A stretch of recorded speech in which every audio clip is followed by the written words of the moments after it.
Dear students, today we will start some of the modules on traditional file structures, and more specifically today we will be learning about sequential files.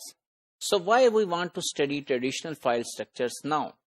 We were discussing about databases, and we have discussed about database integrity and how data is stored in relational databases and object-oriented databases. So why we are interested to read or study about traditional file structure? Because the database technology has evolved from traditional file structures. For example, the concept of indexing and hashing, which was used and which has been used and which is being used by the file structures, traditional file structures, is now a very important concept in databases.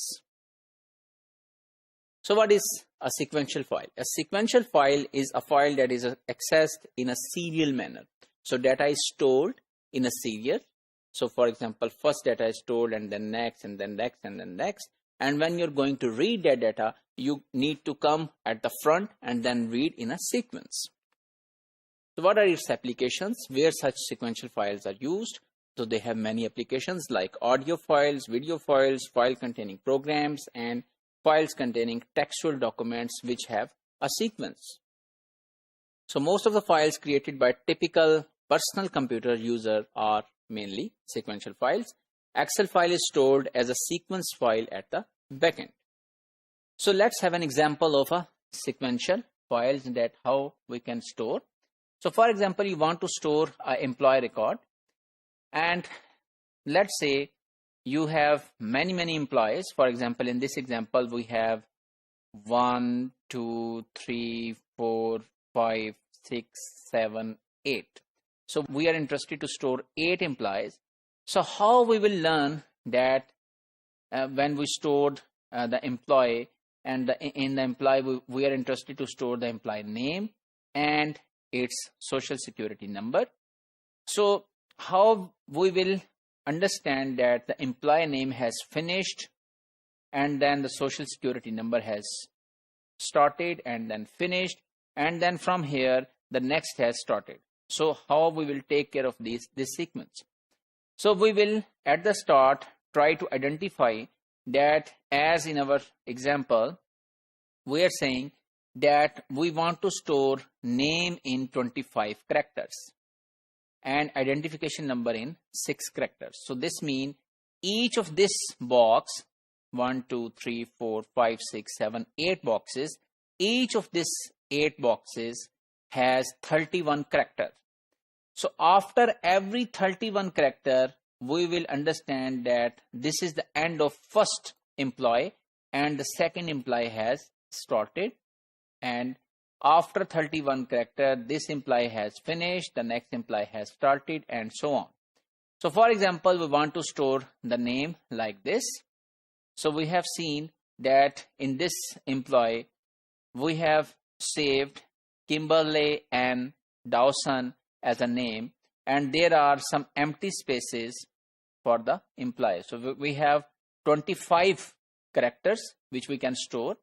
So we are left blank with 1, 2, 3, 4, 5, 6. So this means 19 characters have been saved for this particular employee, and these 6 characters are left. So we will not store anything in these characters except spaces, and then we will start storing the identification number. So this means our employee will have maximum of 26 characters which can be stored until here, and then the 6 character will be stored for the identification number. So database storage in the drives. So data should be stored as a sequence, and in case of magnetic tape or CD, it's straightforward as they store data in a sequence. So it's very straightforward.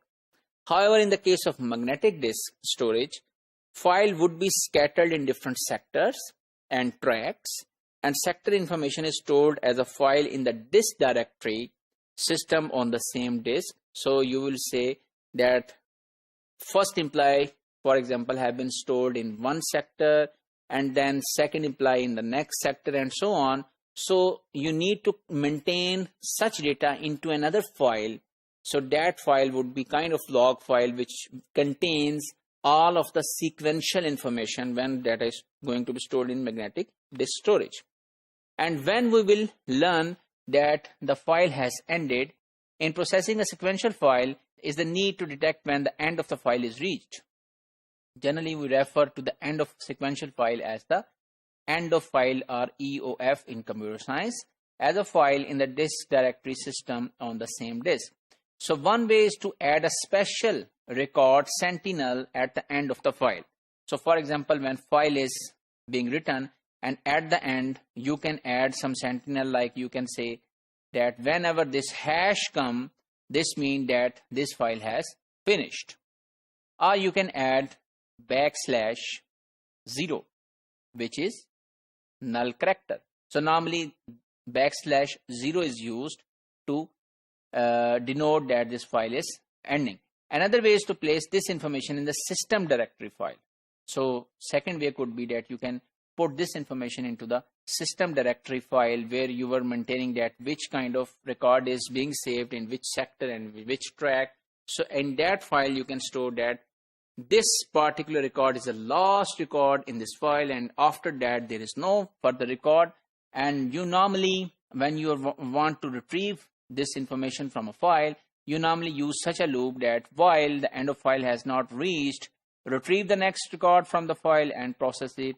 And you know that this loop will be executed unless this condition is true, and this condition will remain true until such a sentinel is reached, or there is an information in the directory file which will tell you that this end of file has been achieved.